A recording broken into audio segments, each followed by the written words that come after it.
Amada Imortal, Volume 1, de Kate Tiernan. Leitura por Devaneios Sussurrantes Audiolivros.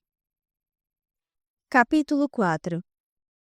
São Francisco, Califórnia, 1967. Venha, quero uma foto de nós duas, disse Jennifer, puxando a manga de minha túnica. Joguei meu cabelo comprido louro-mel por cima do ombro. Claro que quer. Juntas, Jennifer e eu fizemos uma pose na larga escadaria e sorrimos para a Polaroid de Roger. Na sala de estar abaixo, as pessoas riam aos gritos. 8 Miles High estava tocando no caro aparelho de som. Havia velas e incenso queimando, e a nova máquina de luz projetava padrões psicodélicos nas paredes. Minha aparência era incrível, eu sabia. Meus olhos maquiados com cajal egípcio, um batom bem claro, a túnica de seda que eu tinha comprado na Índia coberta de cores espiraladas. Por segurança, eu usava um lenço de seda Peter Max amarrado no pescoço. Eu estava amando os anos 1960. Os anos 1940 tinham sido tão deprimentes, tudo cinzento e desarrumado e autossacrificante, e eu tinha odiado os anos 1950, quando todo mundo acreditava no rígido sonho americano e nos automóveis com para-choque de foguete do tamanho de elefantes. Mas os anos 1960 eram perfeitos para nós, imortais, meus amigos e eu. Tudo era permitido. Todo mundo era louco. Qualquer um que não concordasse ou aprovasse era rotulado de quadrado. E as festas? A última vez que tinha mergulhado numa atmosfera festeira tão intensa tinha sido em Long Island, Nova York, logo antes da grande quebra da Bolsa de 1929. Hope! Alguém colocou uma taça de champanhe na minha mão e beijou minhas bochechas. Depois sumiu, o paletó de veludo roxo desaparecendo na multidão. Tomei um grande gole de champanhe enquanto a câmera de Roger continuou a piscar. Em um determinado ponto ele trocou o flash, jogando a unidade usada para trás. Ela caiu no chafariz que pingava no saguão e nós rimos. Hope! Oi, Max! Falei sorrindo. Eu estava me sentindo em êxtase e flutuante e linda e deliciosa. Você tem idade bastante para beber isso? Havia quase uma intenção séria por trás das palavras dele. Max produzia filmes em Los Angeles. Ele era um grande astro, não imortal. Só havia poucos de nós naquela festa. Está com medo de batida policial? De ser preso por servir álcool a menores? Perguntei atrevida. Pisquei e senti minhas pálpebras muito pesadas de repente. No momento seguinte, aquela situação se tornou a coisa mais engraçada que eu já tinha vivido. Era histericamente engraçada, tão engraçada, e eu era a pessoa mais feliz do mundo. Aquela era a melhor festa do mundo. É por aí, disse Max, ajeitando os óculos no rosto e olhando para mim. Ah, Deus! Disse ofegante, olhando para as bolhas do champanhe flutuando lentamente acima do líquido dourado. Deus! Consigo ver todas as borbulhas. É lindo. Max tinha dito alguma coisa que eu precisava responder? Eu não sabia. Naquele momento era de importância vital que eu observasse cada bolha de champanhe até que estourasse na superfície. Se eu pudesse realmente me imergir totalmente naquilo, todos os segredos do universo seriam revelados. Eu tinha certeza disso. Merda, murmurou Max. Roger, Rog, alguém batizou o champanhe? Roger riu, tirando minha atenção da bebida. Ele continuou a tirar fotos, e isso fazia quadrados cinza com moldura branca se acumularem no chão. Os quadrados cinza lentamente adquiriam rostos e sorrisos e cores. Era mágico. É, cara, disse Roger. Com o melhor de Berkeley. Max gemeu. Ele tirou a taça de champanhe da minha mão, fazendo com que eu entrasse em pânico.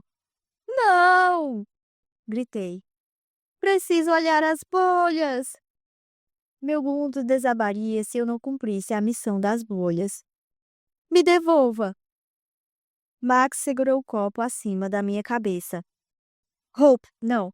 Você é jovem demais para isso. Não devia nem estar aqui. Jesus, se houver uma batida. Devolva! Falei, tentando pular para pegar, mas na verdade me balançava como um salgueiro em furacão. Ah, olha só, consigo ver todas as minhas mãos. Quando mexia minha mão, deixava um rastro de imagem de mãos, como se ela tivesse sido filmada em câmera lenta. Era incrível. Hope, você é incrível, disse Jennifer, de repente ao meu lado de novo, passando os braços em torno da minha cintura. Eu sei! Olha minhas mãos! Hope! Hope! Aqui! Dizia alguém acenando para mim do sofá de camurça laranja. Meus sapatos eram informações demais para lidar, então os tirei com um sacolejo de pé e mexi os dedos no tapete branco de alpaca. A sensação da lã era intensa demais na planta do meu pé. Não, preciso dos meus sapatos, decidi em voz alta. Eu me sentei para calçar os sapatos de novo, puxando Jennifer para o chão comigo. Em seguida, estávamos deitadas no tapete branco, sorrindo para o teto juntas. Hope, você é tão linda, disse Jennifer. Hope, por que você está no chão? Você é tão boba. Ince sorriu para mim. Depois se deitou no tapete do meu outro lado. Nós três olhávamos para o lustre de cristal de Max acima de nós. Oi, Michael! Falei, orgulhosa de ter lembrado o nome que ele usava naquele momento. Hope é tão linda! Disse Jennifer para ele. Ince sorriu e Jennifer ficou olhando hipnotizada, inspirando profundamente. Hope, que tal eu levar você e seus amigos para casa? Disse Max. Os olhos dele eram gentis por trás dos óculos de aro de chifre, mas ele ainda parecia tenso e careta, com o suéter de gola alta marrom e calça de corte reto. Pode ser? Foi burrice do Roger convidar você. Talvez daqui a alguns anos, hein? Hope tem que vir sempre, insistiu Jennifer. Não há festa sem ela. Sorri para Max. Era como olhar para um túnel muito, muito longo. Não há festa sem mim, repeti. É, disse Ince. Precisamos de Hope. Alguém a alguns metros de nós ouviu isso e repetiu, como se fosse seu novo mantra. Em um minuto, todo mundo no andar de baixo da enorme casa de Max na colina estava repetindo. Precisamos de Hope, precisamos de Hope. O fato de que estavam falando de mim, o duplo sentido da frase, o quanto eu me sentia bonita, amada, requisitada, popular. Era tão divertido, tão alegre, tão adorável. Eu queria que durasse para sempre. Tudo bem, Max, falei com voz sonhadora. Tenho 400 e... Fiz a conta rapidamente. E 16 anos. Perfeitamente legal. Lindsay caiu na gargalhada ao meu lado. Jennifer riu confusa e alegre ao mesmo tempo. E Max suspirou, revirando os olhos. Não me lembro como cheguei em casa depois da festa. Max morreu há 2 anos. Vi no noticiário. Ele tinha 74 anos. Ainda tenho a aparência de 17. E sim, pensando bem no assunto, aquela foi provavelmente a última vez que me senti feliz. Um sino tocando ao longe me fez abrir os olhos. Eu meio que esperava ver o jovem Max se inclinando sobre mim com preocupação. Esperava sentir a fina seda indiana deslizando sobre meu corpo. Já estava começando a me perguntar a festa de quem eu iria naquela noite. Em vez disso, vi um teto branco com uma fina rachadura em um canto. Eu estava com frio e deitada em uma cama dura e estreita. Oh, Deus! Passaram-se 50 anos. Eu estava em River's Edge, ainda, e o sino tocando devia ser o aviso do jantar. Rolei para o lado e apertei o pullover ao redor do meu corpo. Não conseguiria lidar com o jantar.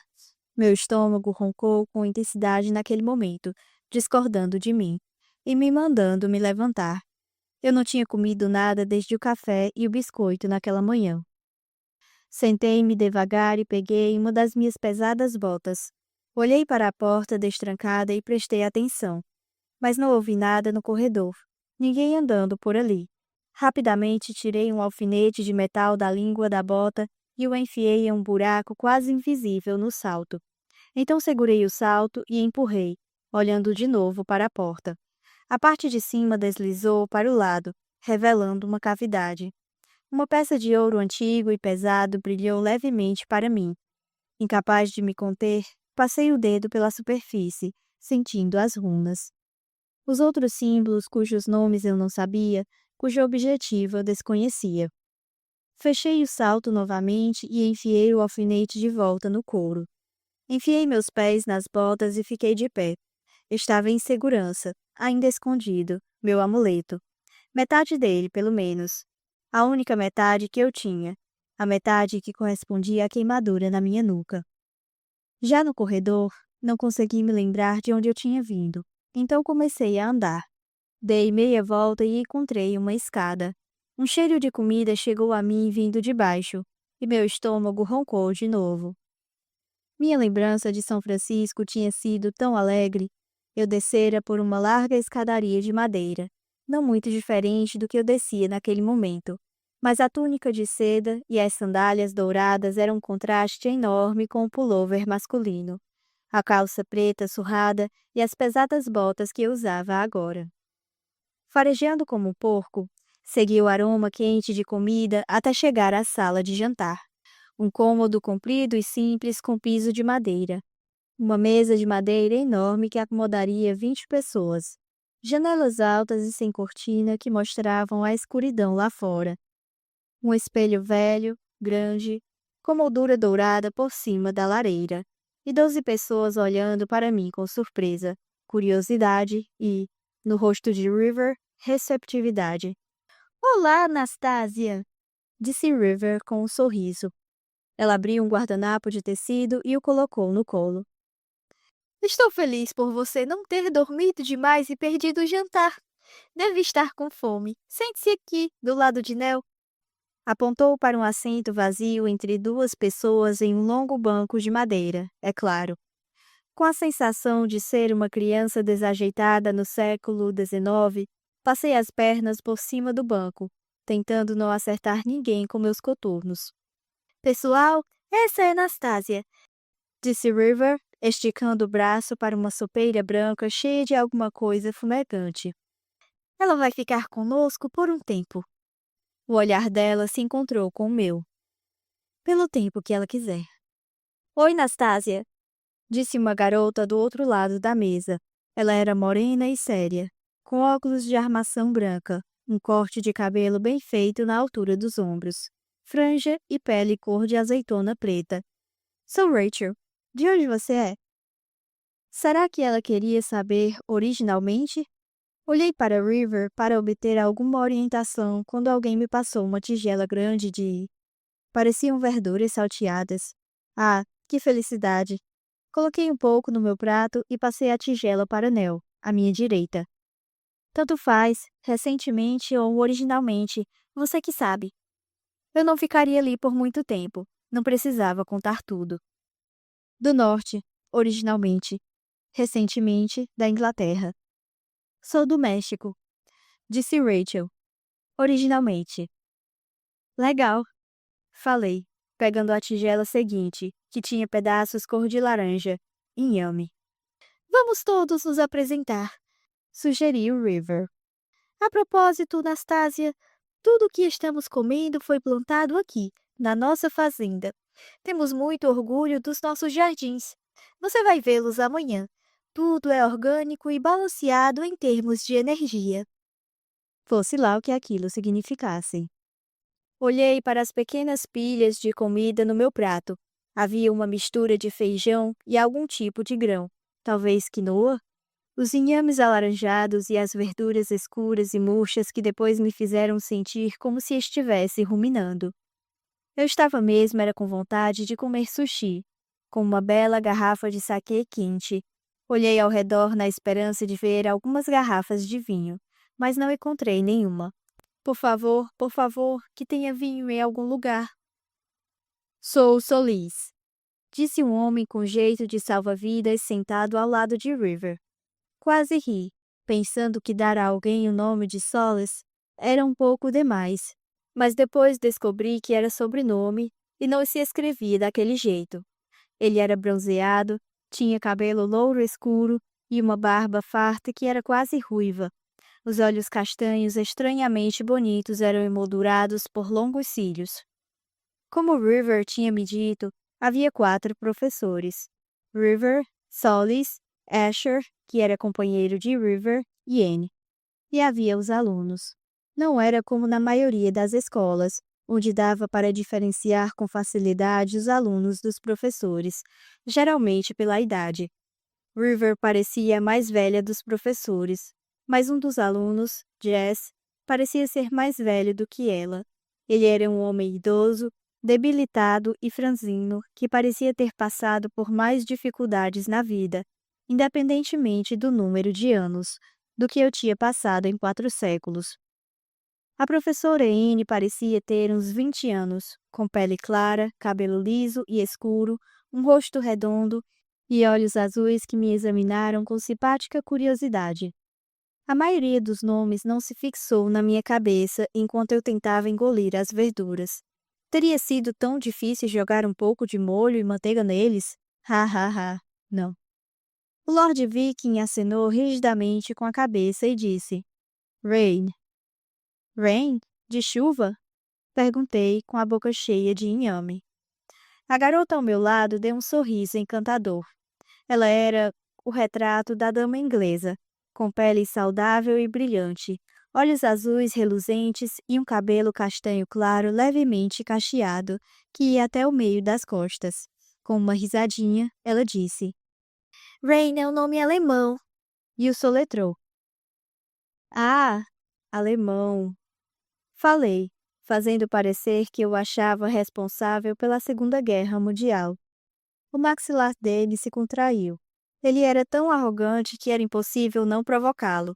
Agora, olhando para ele, eu tinha certeza de que nunca o tinha encontrado. Talvez ele me lembrasse alguém que eu já tivesse visto alguma vez. Sou holandês, disse ele sucinto, originalmente. Falei, tentando engolir a mistura de feijão e grãos. Tomei alguns goles grandes de água, água pura. Um pouco de Dr. Pepper teria sido bom demais naquele momento. E eu sou Nell, disse a jovem inglesa ao meu lado. Bem-vinda, Anastasia. Espero que seja feliz aqui. Fale comigo se precisar de ajuda para se instalar. Tudo bem, obrigada. Eu me sentia suja, grosseira, inculta e um monte de outras coisas negativas. Assim que amanhecesse, eu cairia na estrada. Poderia lidar com meus problemas sozinha, pensei, ao mesmo tempo em que meu cérebro sussurrou, não pode. Mas o que ele sabia? Não guardei os nomes. Os rostos, masculinos e femininos, brancos, asiáticos, negros e hispânicos, meio que se fundiram uns com os outros. Não tentei decorar nada. Eu não ficaria ali tempo bastante para que isso importasse. Mas por um momento me perguntei o que os tinha levado até ali. Será que a vida deles tinha sido infeliz? Ou estavam ali apenas para aprender o que River estivesse ensinando? O que ela ensinava, afinal? Magic? Como ser imortal sem enlouquecer? Ou só cultivo orgânico? River tinha chamado o lugar de lá para imortais rebeldes. Rebeldes sugeria pessoas que tinham seguido caminhos ruins. Mas ao olhar ao redor, na verdade, só Jess parecia estar seguindo ou ter seguido o caminho ruim. Ou os outros pareciam felizes, saudáveis, não torturados. Como eu parecia aos olhos deles? Vamos resumir. Ali estava eu, em uma sala de jantar fria e pouco mobiliada, comendo comida sem graça com um bando de imortais que estavam tentando ser boas pessoas. Aquele não era mesmo o meu lugar. E Londres também não era mais meu lugar, com Boss e Issy e o restante deles. Só de pensar nisso me dava enjoo e parecia que eu ia engasgar. Se havia alguma época adequada para mim, eram os anos 1960, lindos e coloridos, onde todo mundo me amava e eu estava fabulosa. Olhei para o meu prato com tristeza, nem tendo mais esperança de haver sobremesa. Com certeza absoluta de que a chance de essa comida estar batizada com qualquer tipo de droga divertida era completamente zero. Por que eu tinha feito isso comigo? Que pergunta boa! Era algo que eu tinha perguntado a mim mesma 1000 vezes ao longo dos anos, em várias situações. Parecia ser um tema constante na minha vida.